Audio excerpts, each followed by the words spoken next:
Hello everyone, good evening to all of you.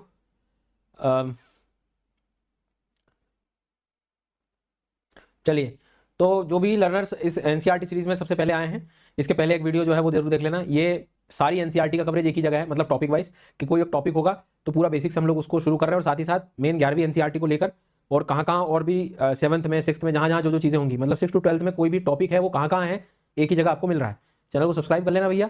और कल एक पहले पार्ट में हम लोग बहुत बेसिक चीज़ें डिस्कस कर चुके हैं, सोर्सेज वगैरह हम लोगों ने पढ़ा था। तो थैंक यू सो मच।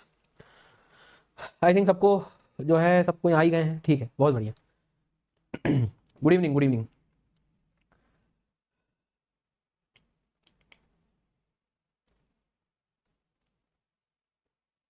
चलिए, तो आवाज आ रही है मेरी? आवाज आ रही है, आवाज आ रही है, आवाज आ रही है, आवाज आ रही है, ठीक, आवाज आ रही है, सब कुछ। चलो, तो देखो भैया, सबसे पहले तो हम लोग वही बात करेंगे, कल की जो क्लास में पढ़ा उसको जरा क्विकली जल्दी से रिवाइज कर लो। और आगे बढ़ने से पहले जो है मैं आपको बता दूं कि हमने ध्यान रखना, मैं फिर कह रहा हूं, कोई भी गलती से कंफ्यूज मत हो कि सर आधा अधूरा पढ़ा रहे हैं क्या। मैं टॉपिक जो काम के हैं उनके साथ सारी एनसीईआरटीज कवर कर रहा हूं, ठीक है। तो कोई भी भ्रामक योजना के अंतर्गत ना आए कि सर तो सर एक ही बस पढ़ा रहे हैं बाकी नहीं पढ़ा रहे हैं। मैंने कल इसीलिए सब एनसीईआरटीज और सब कुछ जो है नॉर्मली जो है बताया था, ठीक है। आई बात समझ में यहाँ तक? कोई दिक्कत, कोई समस्या? बहुत बढ़िया। अब अपन आगे बढ़ते हैं, ध्यान से सुनना। सबसे पहले तो ये एक चीज और इन्फॉर्मेशन ले लो, जो भी लर्नर्स अनअकैडमी पर घर बैठे पढ़ना चाह रहे हैं, नो डाउट इंडिया के बेस्ट एजुकेटर्स के साथ notes, live test, quizzes, daily answer writing, live mentorship, सारे सब्जेक्ट्स प्रॉपर एक टाइम सीक्वेंस में, फ्रेम में, बैचेस के साथ आप कवर कर सकते हैं। ऑप्शनल के भी बैचेस प्रारंभ हो रहे हैं, सबको ये कोड पता है SGYT10। इस कोड का आप इस्तेमाल करें और डिस्काउंट लें। ये ऑफर 50% वाला जो ऑफ चल रहा है ये 15 जुलाई को एंड हो जाएगा, उसके बाद प्राइस हाइक होने की संभावनाएं पूरी हैं। तो 15 जुलाई जो है नए बैच भी प्रारंभ हो रहे हैं तब से, तो आप नए बैचेस से अपनी पढ़ाई शुरू कर सकते हैं। पिछली क्लास में हम लोगों ने अर्थ के इंटीरियर के सोर्सेस के बारे में जाना था, कि जब तक आपको सोर्स नहीं पता है कि पृथ्वी के अंदर चल क्या रहा है, कहां से आया, कैसे पता लगा, रहे तो आप सरफेस पे रहे हो, तो अंदर तक चीजें जब तक नहीं पता होंगी तो कैसे समझ में आएगा। तो इन चीजों को सबको ध्यान रखना है कि कल की क्लास जब आप देखेंगे तो जो सोर्सेज हैं, ये जो समरी कल मैंने बताई थी, डायरेक्ट सोर्स और इनडायरेक्ट सोर्स वाली जो मैंने आपको बताई थी, ये कल की क्लास में हो चुका है कि हमें ज्वालामुखी से हमें जो माइनिंग की है उससे हमें डायरेक्ट पता लग जाता है कि भाई अर्थ के इंटीरियर में हाई टेम्परेचर है। इनडायरेक्ट सोर्सेज अलग अलग ग्रेविटी को देखा, मीटियोर्स को देखा, ये बहुत सारी चीजें जो है हम लोगों ने डिस्कस करी थी। उसके बाद जो है आगे हम लोग बढ़े हैं और उसके बाद फिर इसी प्रकार से जो है डिस्कशन हम लोगों ने किया, ठीक है। अब अपन थोड़ा सा आगे बढ़ते हैं। तो कल फिर सेकंड लास्ट मतलब एंड होते होते हम लोग अर्थ के इंटीरियर पे आ चुके थे। प्लीज फोकस करें, जब भी एनसीईआरटी आप ओपन करेंगे तो सबसे पहले आपको जो दिखाई देगा sources of information about the interior, भूगर्भ की जानकारी के साधन पहले पता लगेंगे, किन किन चीजों से हम लोगों ने डिस्कस किया, ठीक है। उसके बाद में अब जब ये डायरेक्ट इनडायरेक्ट सोर्सेज हो जाएंगे तो अगली हेडिंग आपको नेक्स्ट पैराग्राफ जो मिलेगा वो मिलेगा स्ट्रक्चर ऑफ एटमॉस्फेयर, कि अब आप लायक हो गए हो स्ट्रक्चर ऑफ एटमॉस्फेयर। इसमें बीच में हो सकता है आपको वो सिस्मोलॉजी वाले कॉन्सेप्ट्स मिले, शेडो जोन्स वगैरह, वो जब इसके एविडेंस पढ़ाऊंगा मैं तब आपको इसके बाद वाला वो टॉपिक रहेगा, ठीक है। तो अननेसेसरी कंफ्यूज मत होना। हिंदी मीडियम में आपको नो डाउट ये दिखेगा पृथ्वी की संरचना। अब पहली लेयर कल मैंने आपको अच्छे से समझा दी थी कि भाई पहली लेयर जो है आपको लगभग 34 किलोमीटर तक याद रखना है, 34 किलोमीटर तक याद रखना है, ठीक है। इसमें एक चीज हमने क्या देखी कि जो ओशियंस हैं, जो महासागर हैं, उतना जल तो हटाओगे आप तो उसकी थिकनेस जो है कम हो जाएगी, ये चीज भी अपने को ध्यान रखनी थी। और आज एक चीज और अच्छी बात समझाऊंगा कि कक्षा 11वीं के एनसीईआरटी में तो सिर्फ क्रस्ट के बारे में बेसिक इंफॉर्मेशन बताई थिकनेस की। आज जब मैं आपको 8वीं वाली एनसीईआरटी में लेके जाऊंगा, 6th वाली एनसीईआरटी में लेके जाऊंगा, तब आप देखेंगे कितनी छोटी छोटी चीज कहां कवर करके रखी है। तो वो बार बार हम इधर उधर ना पढ़ने की बजाय एटलीस्ट इस टॉपिक वाइज हम करेंगे तो आप देखेंगे सब कुछ एक साथ ही कवर हो जाएगा।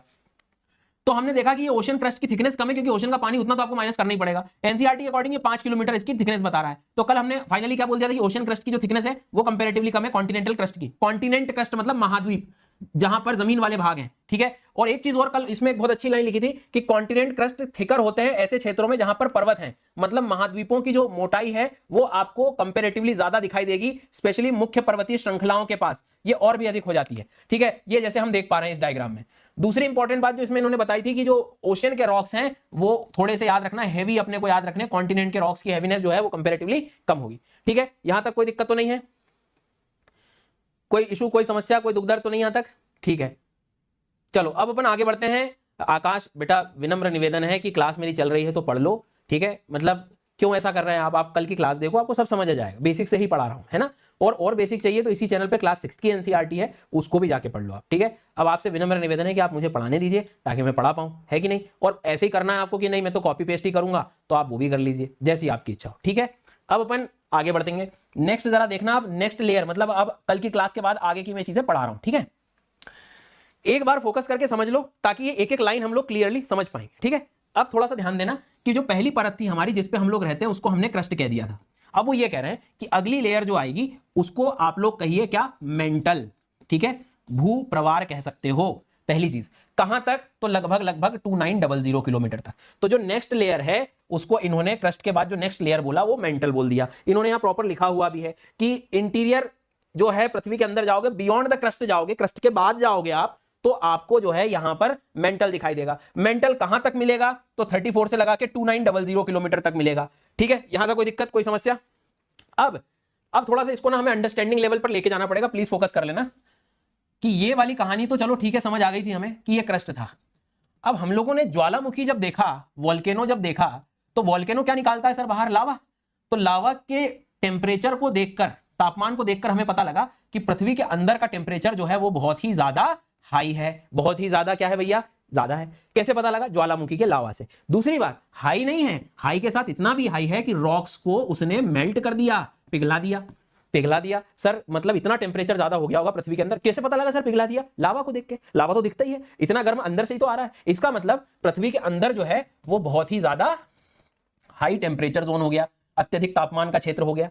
डन, यहां तक कोई दिक्कत किसी को? अब इसके बाद वो ये कह रहा है कि जब ये ज्यादा पिघली हुई अवस्था थी, या मतलब आप ऐसा कह सकते हो कि ज्यादा हाई टेम्परेचर, तो एनसीईआरटी में अभी लिखा नहीं है लेकिन आप याद रखो कि ये टेम्परेचर इतना क्यों ज्यादा है, तो the answer is radio active elements, radio धर्मी पदार्थ जैसे यूरेनियम, थोरियम वगैरह, जिनकी खुद की अपनी एक ऊष्मा होती है, हीट एनर्जी होती है, उसके कारण, ठीक है। तो इस बात को थोड़ा सा जो है ध्यान रखना।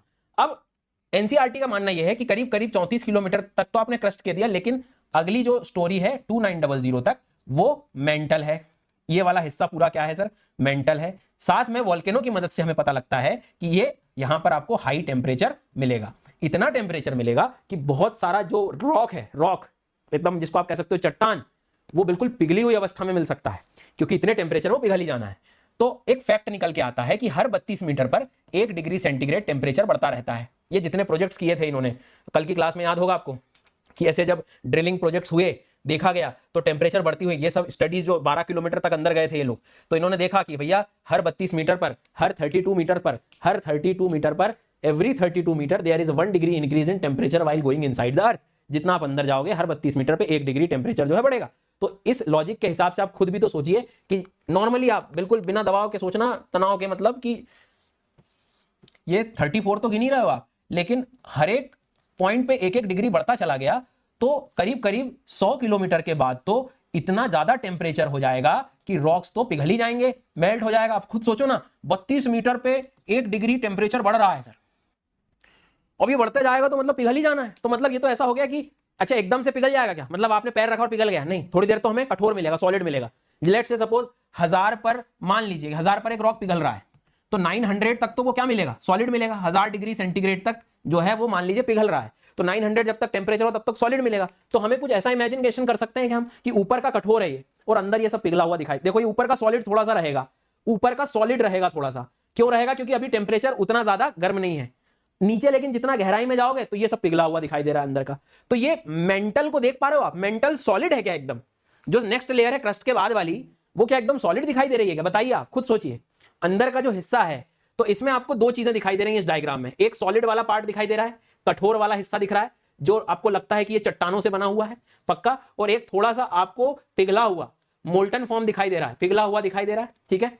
अब नो डाउट ऊपर वाले रॉक का दबाव भी तो लगेगा इसके ऊपर, तो ज्यादा लिक्विड नहीं होगा, ये सेमी सॉलिड रहेगा। ये स्टेज एकदम पानी की तरह नहीं होगी, थोड़ी दबी हुई रहेगी दबाव में। देखो ना, कोई मॉलिक्यूल्स को जब आप दबाते हो, कंप्रेस करते हो, तो उसकी जो स्टेट है, उसकी जो द्रव अवस्था है, वो थोड़ी ठोस की तरफ चली जाती है, पर तापमान भी यहां पर ज्यादा है। तो प्लीज जरा सब लोग ध्यान से सुनेंगे मैं क्या कह रहा हूं, प्लीज जरा सब लोग ध्यान से सुनेंगे। देखो इस डायग्राम को देखोगे तो ऊपर आपको कुछ हिस्सा सॉलिड का दिख रहा है, ये कठोर चट्टान ये ऊपर की, ठीक है, सॉलिड मतलब ये रॉक से बना हुआ है।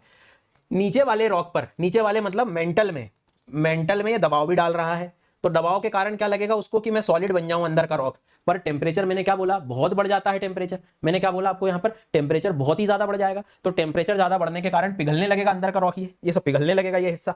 तो सेमी सॉलिड लिख देता हूं मैं कि ना तो एकदम ही द्रव है क्योंकि दबाव है, प्रेशर है ऊपर का, और ना एकदम ही सॉलिड है क्योंकि टेम्परेचर बहुत है तो पिघल रहा है वो। तो दोनों हाई हो गए, यहाँ पे टेम्परेचर भी ज्यादा हो गया और प्रेशर भी आपको ज्यादा देखने को मिल रहा है। तो ये वाली जो पिघली हुई अवस्था है इसको मैं नाम दे दूंगा एस्थेनोस्फीयर। क्या दे दूंगा? एस्थेनोस्फीयर। हिंदी में कहता हूं दुर्बलता मंडल। सर जी अब ये क्या आ गया एस्थेनोस्फीयर? एस्थेनो का मतलब होता है वीक। अब इसको समझते हैं ये एस्थेनोस्फीयर कैसे, या इसको वीक क्यों कह रहे हैं। आप मुझे एक बात बताइए, आपके सामने एक चीज है जो बहुत ही ठोस अवस्था में है, सॉलिड स्टेट में, मॉलिक्यूल्स बहुत ऐसे पैक्ड हैं, टाइटली पैक्ड हैं, ठीक है, ओके। और एक ऑप्शन आपके पास ये है जिसके मॉलिक्यूल थोड़े से दूर हैं, जिनमें मूवमेंट हो सकता है, बी और ए। आपको क्या लगता है इसमें सॉलिड किसको कहोगे और लिक्विड किसको कहोगे? सॉलिड किसको कहोगे, लिक्विड किसको कहोगे? बिल्कुल, तो सीधी सी कहानी है सर, ए वाला सॉलिड में होगा और बी वाला किस में होगा? लिक्विड में होगा। तो ये जो लिक्विड है एक तरह से मान लीजिए लिक्विड, तो मैं इसको थोड़ा सा वीक बोल दूं ना, और इसको मैं क्या कह दूं? स्ट्रॉन्ग कह दूं। वीक मतलब कमजोर है अपने मॉलिक्यूलर लेवल, ठीक है। तो वीक के लिए एक वर्ड यूज कर लेता हूं मैं, एस्थेनो, ठीक है। तो इसलिए ये जो अंदर का ये जो हिस्सा है, अंदर वाला ये जो हिस्सा आपको दिखाई दे रहा है, कौन से वाला? देखो ये वाला, ये वीक है कंपैरेटिवली। ऊपर वाला सॉलिड है, ऊपर वाला सॉलिड है, ऊपर वाला स्ट्रॉन्ग है, ऊपर वाला सॉलिड है, ठीक है। तो अब आप समझ लेना, ध्यान से सुनना कि ऊपर जहां पे सॉलिड स्टेट है, ठोस अवस्था है, उसको मैं क्या नाम दे रहा हूं? लिथोस्फीयर, ठीक है। इसको मैं कह रहा हूं थल वाली जगह, मतलब एक तरह से जो सॉलिड स्टेट है, लिथ का मतलब होता है रॉक, और सॉलिड मतलब क्या हमारे लिए? चट्टानों से जो बना हुआ क्षेत्र। तो ये जो ऊपर का हिस्सा दिख रहा है कठोर, ठीक है, ये जो ऊपर का हिस्सा कठोर दिखाई दे रहा है, ये हमारे लिए लिथोस्फीयर कहलाएगा। और जहां से ये पिघलती हुई स्थिति दिखाई दे रही है, जो कमजोर है थोड़ा, उसको हम क्या कहेंगे? एस्थेनोस्फीयर। उसको हम क्या कहेंगे? दुर्बलता मंडल। तो दुर्बल क्यों कह रहे हैं, एस्थेनो क्यों कह रहे हैं? क्योंकि उसकी स्टेट सॉलिड नहीं है, इसलिए थोड़ा उसको दुर्बल माना है हमने। बट लॉजिक लगाओ, है तो ये मेंटल का ही हिस्सा ना। क्यों सर? क्योंकि सॉलिड जब तक रॉक है हमें किस में मिल रहे थे? क्रस्ट में मिल रहे थे, और थोड़ा सा आगे तक मिला, तो फाइनली एस्थेनोस्फीयर जो है हम मेंटल के हिस्से में रखते हैं, ध्यान रखना, क्रस्ट में नहीं आएगा। अब रही बात कैलकुलेशन वाली, तो वो भी मैं आपको जरा बता देता हूं, ध्यान से सुनना भैया, 2 मिनट लगेगा, एक बार क्लियर हो जाएगा तो टेंशन खत्म हमेशा का। तो ध्यान से सुनना, लेवल 1 की कल की जो स्टोरी थी वो क्या कहती है? वो ये कहती है कि इधर आपका करीब करीब 34 किलोमीटर तक क्रस्ट है, ठीक है, और 2900 किलोमीटर तक आपका मेंटल है। ये बेसिक ज्ञान कहता है। लेवल 2 ये बोलता है कि मतलब जरा थोड़ा सा आप एनसीईआरटी को और गौर से पढ़ेंगे तो वो ये कह रहा है कि यार टेम्परेचर इतना ज्यादा बढ़ जाता है अंदर कि करीब करीब, ध्यान से सुनना, करीब करीब 100 किलोमीटर तक ही बस, या ज्यादा से ज्यादा 200 किलोमीटर तक ही बस सॉलिड रहता है। अब 200 किलोमीटर गिनना कहाँ आ जाएगा? ये यहाँ कहीं आ जाएगा, मतलब ये वाला क्षेत्र क्रस्ट में भी आ जाएगा, प्लस थोड़ा सा मेंटल में भी आ जाएगा, ये इतना हिस्सा मेंटल का भी आ जाएगा इसमें। तो सॉलिड पोर्शन है 100 किलोमीटर तक बस। उसके बाद क्या देखा हमने? उसके बाद पिघली हुई अवस्था आने लगेगी, हाई टेम्परेचर वाला जोन, एस्थेनोस्फीयर। तो एस्थेनोस्फीयर 100 के बाद शुरू हो रहा है, 200 के बाद शुरू हो रहा है, नीचे तक चल रहा है। तो ये क्रस्ट तो किसी भी हालत में नहीं आएगा, क्रस्ट तो ऊपर ही खत्म हो गया आपका। तो एस्थेनोस्फीयर किसका पार्ट रहेगा? मेंटल। ये बात समझ आ गई आपको? सबको समझ आ गई बात? एस्थेनोस्फीयर जो रखेंगे हम किस में रखेंगे? मेंटल में, क्योंकि उसका गणित लगाओ ना, 200 100 के बाद शुरू हो रहा है, तो हमें किस में आना पड़ेगा? इधर आना पड़ेगा। डन, यहां तक क्लियर? अब जरा एक बार अपन समझते हैं एनसीईआरटी की लाइन क्या कह रही है, प्लीज ध्यान से सुनना। Upper portion of mantle is called as asthenosphere. मतलब ये मेंटल जो है, ये ऊपर वाला हिस्सा लगभग 700 किलोमीटर तक, 200 से 700 किलोमीटर तक एस्थेनोस्फीयर बोल रहा है। अब लाइन समझ आई कि नहीं आई? फिर से देखो, अपर portion of mental, upper portion, mental का अपर पोर्शन, मतलब पूरा मेंटल 2900 तक है, बट हम उसका ऊपर का हिस्सा पिघलता हुआ जो देख रहे हैं वो, क्योंकि इसके नीचे वाला अभी हमें सॉलिड मिलेगा। तो अभी मैं सिर्फ 700 किलोमीटर तक बात कर रहा हूं, ठीक है। सो प्लीज कहीं नोट डाउन कर लेना, कल को कोई बोले लिथोस्फीयर तो 0 से 200 भी लिख सकते हो, 0 से 100 भी लिख सकते हो, और एस्थेनोस्फीयर तो इसके बियॉन्ड, मतलब 200 से 700 तक। अब 200 से 700 की गिनती गिनोगे आप तो क्रस्ट में थोड़ी आएगा, क्रस्ट तो 34 किलोमीटर तक ही है। तो एस्थेनोस्फीयर जो है वो मेंटल में आ जाएगा, और मेंटल में भी ऊपर वाले मेंटल में, ठीक है। एक शब्द है मोहो डिसकंटिन्यूटी, थोड़ी देर के बाद सीखेंगे इसको, अभी जरा यहीं छोड़ देते हैं। हिंदी मीडियम आपको समझ आ रहा है? देखो इसमें क्या लिखा, मेंटल का ऊपरी भाग दुर्बलता मंडल कहलाता है। एस्थेनो शब्द का अर्थ दुर्बलता से, वीक से, कमजोर से, ठीक है। अब यहां पर भी समझ, the word astheno means weak, it is considered to be up to 400 kilometre, वही 400 700 कोई प्रॉब्लम नहीं है, 700 भी लिख दोगे, जनरली हमने अपर मेंटल को पूरे कंसीडर कर लिया, तो टेंशन लेने की बात नहीं इसमें। अब फिर उसके बाद में वो आपसे कह रहा है कि the crust and upper most part, कितनी गजब की लाइन लिखी है भैया, सब देखो, सब लोग देखो, यहां से क्वेश्चन बनता है। देखो क्रस्ट, ठीक है, plus crust plus upper most part of mental, mental का कौन सा? अपर मोस्ट, मतलब ऊपर वाला हिस्सा, मतलब क्रस्ट तो कहां तक था? 34 किलोमीटर तक, उसके बाद थोड़ा और, क्योंकि अपने को 100 किलोमीटर तक ले जाना है, तो ये वाला हिस्सा जो है, इन तीनों को मिलाकर हम लोग क्या कहेंगे? लिथोस्फीयर कहेंगे, लिथोस्फीयर कहेंगे। ठीक है। तो crust and the upper most, it means that कल को कोई बोले कि लिथोस्फीयर में सिर्फ क्रस्ट आता है क्या, बोलो लिथोस्फीयर में सिर्फ क्रस्ट आएगा क्या, सोचो आराम से, लिथोस्फीयर में सिर्फ क्रस्ट आएगा क्या, नहीं, लिथोस्फीयर में सिर्फ क्रस्ट नहीं आएगा, ठीक है, समझ आ गई बात। तो उसमें अपने को याद रखना है। चलो अब एक जिनको डाउट है इस वाली एक्टिविटी से सारे डाउट भी खत्म हो जाएंगे। मैं यहां लिख देता हूं क्लियरली, लिथोस्फीयर, ठीक है, इसको हम कह रहे हैं स्थलमंडल, मतलब जो चट्टान ठोस है, जो रॉक से बना है, ठीक है। इसको हमें 0 से, अभी हम लेट से सपोज 100 ही ले लेते हैं ताकि कंफ्यूजन ना हो, ठीक है, 0 से 100 किलोमीटर की गहराई तक कठोरता मिल रही है हमें, ओके। उसके बाद में एस्थेनोस्फीयर, उसके बाद एस्थेनोस्फीयर जो सेमी सॉलिड सिचुएशन होती है, जो थोड़ा सा अर्धठोस होता है, तो इसको दुर्बलता मंडल कह रहे हैं हम लोग। इसके हमने क्या ले दिया कि 100 से इसको आप 700 तक ले लो, एनसीईआरटी में 400 लिखा है, 700 भी लिखो कोई दिक्कत नहीं, सब चलेगा, अपर मेंटल वाला पार्ट। अब आपको 100 से 700 तक और ये, ठीक है। अब आपके सामने एक डायग्राम बना देता हूं मैं, क्रस्ट 34 किलोमीटर तक ही है, ठीक है, मेंटल 2900 किलोमीटर तक ही है, इसमें भी ध्यान रखना 700 किलोमीटर तक अपर मेंटल और लोअर मेंटल। अब मुझे बताओ लिथोस्फीयर 100 तक आ रहा है, तो लिथोस्फीयर को क्या क्या कंसीडर करोगे आप लिथोस्फीयर में, बताओ। तो 100 तक लाना है आपको लिथोस्फीयर, मतलब जो चट्टान वाला जो कठोर ठोस अवस्था है पृथ्वी की, आपको 100 तक लाना है। तो 34 तो पूरी कवर हो ही गई, मतलब क्रस्ट तो हो ही गया पूरा, क्रस्ट तो हो ही गया कंप्लीट, डन। और अब कितना बचा, 100 में से 34 भी और उसका रिमेनिंग भी तो बचा है, मतलब इतना हिस्सा और आपका अभी जो है अपर मेंटल का है, इसलिए उसने क्या लिखा है, अपर मोस्ट मेंटल। तो दोनों का हिस्सा मिलाकर ये जो ग्रीन अक्षर मैंने करा है, ये बना आपका क्या, लिथोस्फीयर। अब समझ आ गई पिक्चर, समझ आ गई सबको अब। लेकिन अब इसके बाद वो क्या कह रहा है, इसके बाद कह रहा है कि इसके नीचे अब जब जाओगे किसमें, अपर मेंटल में, तो ये आपका 100 से 700, या चलो एनसीईआरटी के हिसाब से 400 भी ले लेते हो आप, तो भी तो आप अपर मेंटल में ही हो, इसलिए अपर मेंटल का पार्ट है।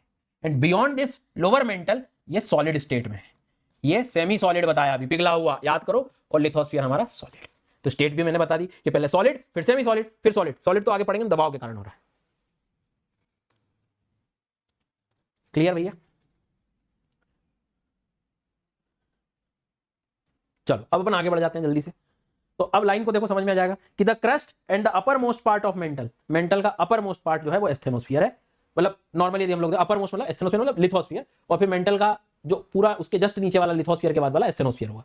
तो पहली अब आपके दिमाग में जो परमानेंसी आएगी, दिमाग में फिक्स वाली बात जो आएगी वो आएगी, पहला लिथोस्फीयर कठोर वाला और फिर एस्थेनोस्फीयर, ये सीक्वेंस होना चाहिए। 100 किलोमीटर 700 किलोमीटर,